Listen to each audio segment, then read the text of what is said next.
This video is brought to you by PrizePicks. You brought up something interesting when it comes to tackles, right? And by the way, we're on with Devin Jackson of the Philadelphia Inquirer. You brought up something interesting when it comes to tackle, which is like, we talk a lot about the ceiling of tackles. We don't talk a lot about the floor of offensive linemen in general. There's always like this kind of assumed floor when you're taking an offensive lineman in the first round. But we know that if we're talking about the volatility of a floor, tackle, offensive line, I mean, that's one of the most volatile floors that exists. I mean, I remember Chance Warmack was supposed to be the greatest guard prospect ever, right? Like when he was coming out of Alabama, that's what he was hyped up as. He's like, this is the greatest guard. I think it was Mel Kiper that was really big on him. And he ends up not really being able to stay in the league. I mean, like Luke Jokel, right? Remember, he was supposed to be the smartest tackle prospect to come out in quite some time. And I think Kansas City dodged it. They went Fisher #1 overall, right? And then they go Jokel. Jacksonville goes Jokel too. Shout out to JP. That was his fun time there with Luke Jokel. But in Jokel, like he kind of like floods. I mean, like there's a lot. Dana Mumford, like a lot of first round tackles, more so than you think, kind of float around the league. Like you cover a team for long enough, you can recount how many times you done woke up and seen Brown signed former first round tackle, and you're like, oh shit. It is like, oh, it's Dana Mumford or something like that. It's like the fifth try for this former first round pick. The floor of this tackle class, especially, I think is interesting because I think there is a particularly low floor for this tackle class. Like this is Monroe Freeland could be good. Monroe Freeland could be one of them guys we're talking about, right? Who ends up on the blogs in 5 years. We're like, oh, yeah, the Jed Wills, right? The Bears signed former first round pick, and they don't even mention the name. And I think that's kind of like the case with even Francis Mauigoa, who I think does have a solid floor. It's like, depends on where you play him. Like, I think his floor is high at guard, but at tackle, I mean, I don't know. Does a floor exist at tackle because it's such a demanding position and such a no position in football, in my opinion, and you can correct me if you think I'm wrong here.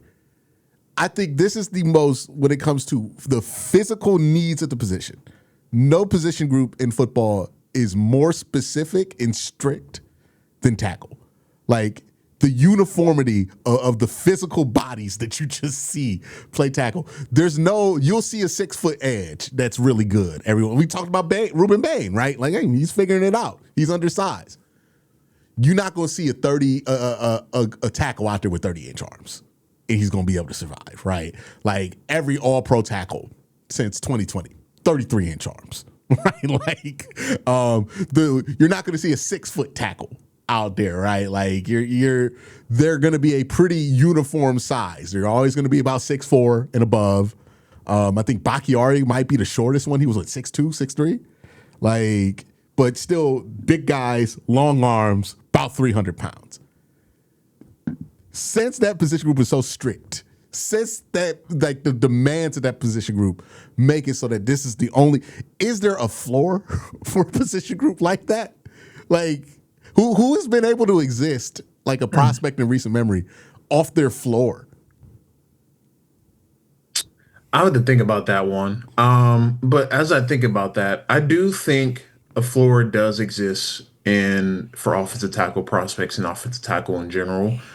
To me, I think if you're in that borderline top 20 area in terms of like, you know, a really solid starter, a team can live with that versus a guy that is a little bit more volatile. And, there are games where he doesn't give up any sacks. There's games he gives up 8 pressures. I think with offensive tackles, it really comes down to me, the two things that probably matter most for tackles is anchor and recovery ability. I think those two things you cannot live without because you will get beat. It's a position that you're on an island. You're going against some of the best athletes in the world. You're going against like a guy like Miles Garrett or, TJ Watt or, players like that, like Micah Parsons. Like it's going to happen that you get beat. I think it's a matter of how you handle that. How do you make those corrections?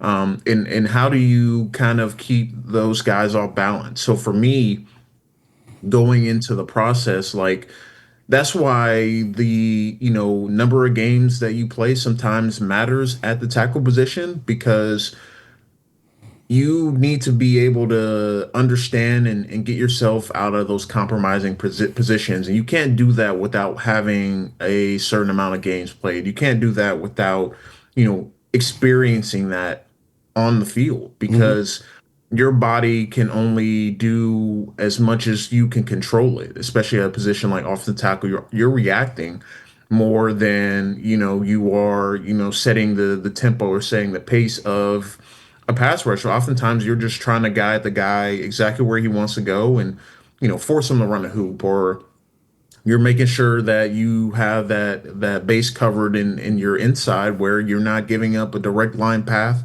to the quarterback. So I think with tackles specifically, you got to be able to recover in all these different positions. Whether you get beat, initially in an outside corner, well, you need to make sure you get on your high horse to protect that outside shoulder, and then also prepare for the inside move coming back. Like, to me, that's why a guy like Blake Miller to me is the perfect example for what we're discussing, because he's a 4-year starter. He's really improved year over year. The strength has gotten better over the years. The recovery ability has gotten better over the years. And he's the perfect example of this, like, maybe the ceiling is limited. Maybe he is just only, a guy that's going to be ranked between 10 and 15 in NFL in terms of tackle. Well, that's a guy that you can start 10 years because you know what you're getting out of him. A guy like Monroe Freeling has a little bit more variance. Even a guy like Caden Proctor has a little bit more variance, even though I think of him a little bit more highly in terms of, like, I feel like he doesn't have the floor that Blake Miller does, but I think he does have a solid floor where, he's got power, and he relies on that power to win. And that's valuable at the tackle spot. Even if, you do get beat by speed a little bit sometimes, well, you have that power to rely on, that you can withstand some of that sometimes. And I think with Blake Miller, he's like the perfect example of, like, a guy that has a really strong floor, that what you're getting out of him. He's going to be reliable, highly thought of character wise, has the physical traits and tools. Maybe he's not as athletic as a freak as a guy like Caleb Lomu or Spencer Fano or Monroe Freeling, but he's a really good athlete, and he has shown the ability to start 4 years and be a really consistent player for Clemson's offense. So I think that is like the biggest crux for me, is that experience matters at the tackle spot. People can say it doesn't, it does. Whether you start, 17 games or 51 games, it gives you a upper hand transitioning to the NFL level, because you're not just only relying on those physical traits to get you out of trouble. You have the experience to feel through that too. And, obviously that's going to change, continue to change with NIL and the way that things are operated. But the opposite side of the spectrum, Isaiah World, the Oregon offensive tackle that a lot of people thought of highly in this draft class coming into it, he did not, improve his anchor from, when he was in Nevada, and it's kind of made him go the other way. A guy that has the tools to be an early round pick, but is he going to be consistent down to down? His losses are really glaring. Whether it's him being off balance or getting driven back despite his size. Like, I think there's so many factors that you factor into offensive tackle evaluation, that it's not as simple as, like, hey, I think this guy has a strong floor. He can be, a reliable starter. I think there's so much more you got to factor into the evaluation, just because I feel like it's a volatile position. It's one that turns over quite a bit, And we've seen cases where they've gone both ways, where a guy that, like Lane Johnson, he moved from tight end to tackle at Oklahoma, and he's turned out to be one of the best of all time. And other people aren't as lucky. Other things happen. Andre Dillard kind of flamed out in Philly, and Hmm. you think about all those different examples, like it is so hard to find a really good offensive lineman, not only that has the ability and athletic ability to go in the first round, but two, can he really be your starter through the second and maybe third contract? And that's a hard position to hit on, and we've seen why. Yeah, shout out to Andre Dillard. I remember he's responsible for one of the legendary moments of Myles Garrett's career. Right, he was the guy. I think it was the tackle for the Titans when they did the two tight end motion Yep. for Miles because Yep. Miles is just eating them alive. And then I'll never forget this. They asked him what happened, and then in his post game interview, he said, "Well, I talked to Miles about that. He gave me some good advice about how to stop him." like Miles beat him so bad. He's like, "Hey man, when you see me put my foot here, that means I'm going." He was giving them tools. It's like it's too easy to beat Yeah. him. Hey, let me talk to you about my sponsor for this year, Prize Picks. It's a fun way to win cash while you're watching your favorite teams. Forget complex betting rules. Their app is designed to be incredibly easy to use. Just pick more or less on a few player stats and lock in your lineup. Speaking of, here are my picks for this upcoming NFL season. They have Myles Garrett at 14 sacks here. I think he will get more than 14 sacks. Joe Burrow at 3,875 passing yards. I think he'll be a 4,000-yard passer. I'm going to go with more. They have Derrick Henry at 1,224 yards. I'm going to go less than that. Check to see if Prize Picks is available in your state. You can follow me on the app at KWEN_C to see all of my lineups. Download the Prize Picks app today. Play $5 and get $50 in lineups when you download the app using the link in the description. But yeah, it's one of those, like you touched on this, but like one of the most underrated things, especially like because on at tackle you're on an island. I remember like Grace Abel's not a tackle, but I remember at the Senior Bowl, this kind of popping out to me of like, oh, Gray can think quickly, right? Because there were a couple reps at the Senior Bowl where like just shit went wrong early on for Gray, and then Gray just recovered mentally. He's like, okay, well, I'm just gonna do this and figure out a way to get this block down.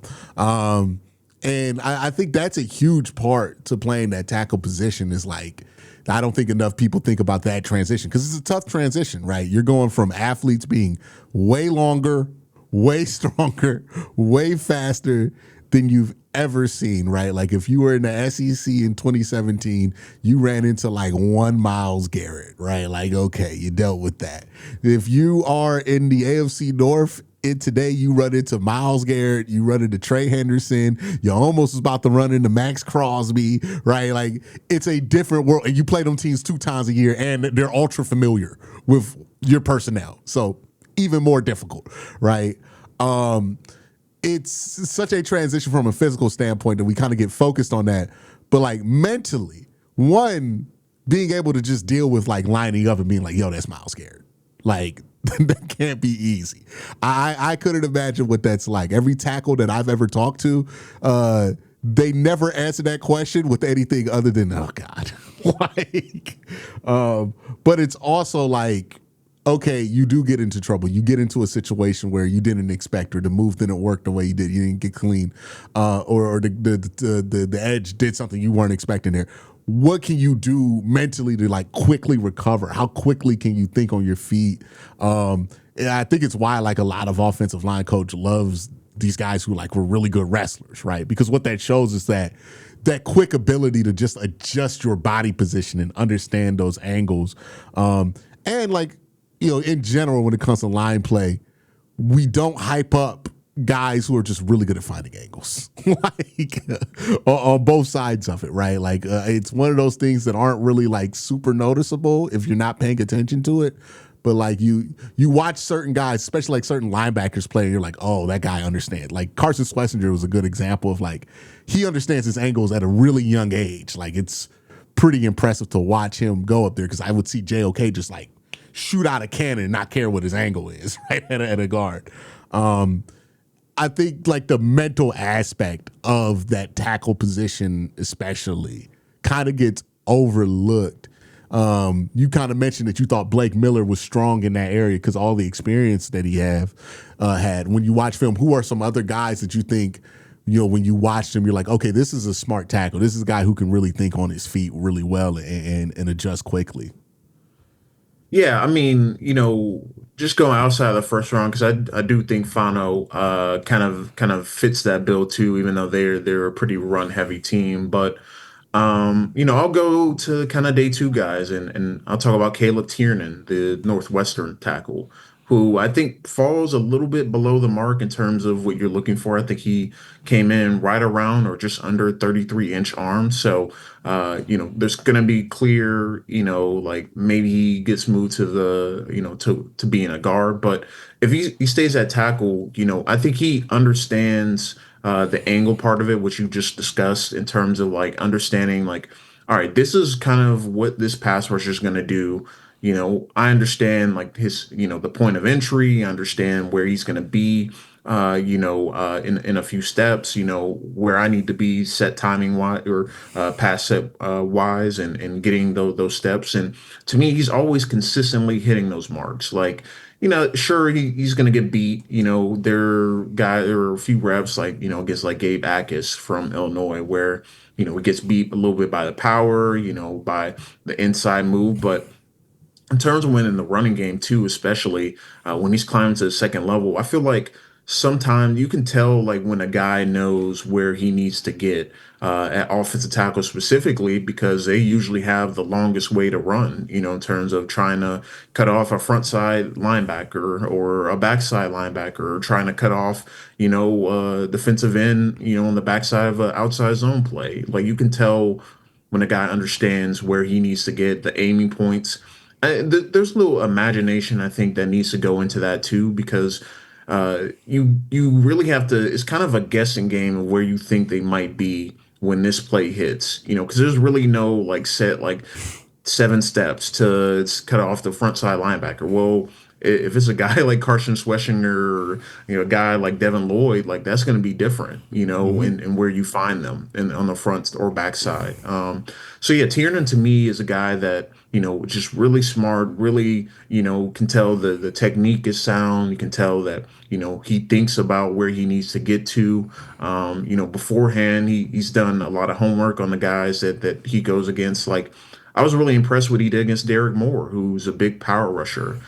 He was able to anchor and be able to hold him off and keep him relatively free from the quarterback. And I think that goes to show you kind of like, there are some parts of the game and he's a multi-year starter as well, but there's parts of the game that you get with reps and you get with the experience that, and yourself too athletically. I think of all the players of all the positions, like outside like quarterback, you have to know yourself and know your body and know your athleticism and your limitations at offensive lineman and especially at tackle more than anything else because uh, defense are going to pick up on it pretty quickly and they're going to go after it relentlessly. So if you don't fix it, if you don't adjust, it's going to be just the same story. So I think guy like Tiernan makes a lot of sense. And day two guy probably could be a guard or tackle at the NFL level, but if he stays at tackle, I think it'll be the big reason he stays at tackle is because of him understanding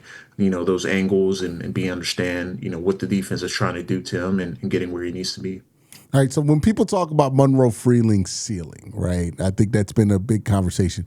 What player do you feel like that ceiling resembles? Like, not saying like it has to be a one-to-one comp, but like if you're saying, hey, he would be on this level of player at his ceiling, what level of player do you see Monroe Freeling in his best case scenario kind of evolving into? Yeah, I mean, this one's a tough one because I feel like, with Monroe, I mean, I think ideally you want him to turn into a guy like Lane Johnson in terms of like he is just rock solid. Can handle all types of pass rushers, all those things. Mm-hmm. Um, so I mean, just from watching, obviously Lane Johnson last couple years, I think that's where you would ideally like to get him. Maybe a guy like Jack Conklin, who is just really really good, rock solid, athleticism pops. Just someone that obviously can move out in space and do all these different things. So I think those are the two guys that you're like hoping that he turns into, like, obviously you want a guy that is going to be a long starter. I think Conklin probably I think resonates a little bit more in terms of where he can get and where he can be. Mm-hmm. I'm not sure if Monroe Freeling like reaches a level of like a Lane Johnson in terms of like he's going to be a Hall of Fame level player. But I think in terms of the consistency wise, that's where you want to get him to, where there's not as much volatility snap to snap. There's not as much, drop off or dip off, from game to game. I think with Freeling, you could see the lights start to turn on a little bit more for him down the stretch of the year. But I mean, early in the year, you could definitely see that, the lack of experience, just playing a little bit over his toes, all those different things, that is going to kind of be, I think, a natural transition for him to make is that, all right, now that you have finished the college level and starting to figure it out, towards the end of your career, you feel good about him potentially leading over. But you also have to remind yourself, like, this is not going to be a, kind of a narrow path of where, like, this is where you're going to end up being. It's going to be peaks and valleys. But I think with Freeling, you know, not just relying on the athleticism, I think is going to be key there, Mm-hmm. and continuing to add more to his skill set and, be able to like understand, like, am I going to be in a better position if I, just wait for the guy to come to me? Am I going to go and attack the guy, when and try to get my hands on him quickly? I think that's the biggest compliment you can give to a guy like Deion Dawkins, because he's a guy that's big, athletic, kind of bruising power. He uses that power, to keep guys off balance and not just allow, the edge rusher to dictate where you want to be, where he should be, and try to get on the outside shoulder or try to win on the inside shoulder or win with power. He's bringing it to them. So I think with Freeling, I would like to see him use that athleticism a little bit more, and get on guys quicker, because I feel like he has a recovery ability. He has the speed, and the footwork to kind of mirror and match people. But I think that also gets, you get to that point with confidence and getting reps and having the experience to do so. But yeah, I think Conklin makes a lot of sense in terms of where you want him to get to, at the NFL level. But I think in terms of the growth, there's still a lot that he has to do. Yeah, I think Conklin with multiple time All Pro player, right? Like a legitimate All Pro tackle. Obviously, you would want Monroe to not have the same kind of injury fate as Right. Conklin that kind of derailed his career. But if you get Jack Conklin without the injury, we're probably talking about like in his prime, probably one more All Pro team at the very least there, right? Like I think he missed a couple of his prime years because of injury. So I think that would, like, if you're a team like Cleveland who is priding themselves on like educating and all that. They got George Warhop there, who they seem to believe in as an educator. Track record's been iffy the last couple of years, but I mean, like, he was one of the people who were instrumental with the development of Joe Thomas back in the day. So that's going to carry a lot of clout in Cleveland. You look at Monroe and you say that the tools are there. They feel like, more importantly, right? Because you can say the tools are there, but you brought this up with Isaiah World, right? If there's not a track record of you consistently improving and showing that you can improve, nobody's going to want to tutor you, right? Like, it's kind of like that idea of like, okay, you're showing growth. It seems like you just need more time to get better. I mean, if we get you the right coaching, we can get this to where it needs to be. It's not going to be like this kind of far-fetched thing where we got to teach you the whole concept of football. It's just, no, we just got to keep pushing this thing downhill, which I think makes Monroe very attractive to the Cleveland Browns, not only because they have a gaping hole at left tackle, but also, a left tackle in today's day and age that could start for 10 years, or maybe even be all pro. They don't come around every draft class like they used to. So you got to go take your shot when they're there. It's kind of like quarterback now, less extreme, but certainly on that same path here.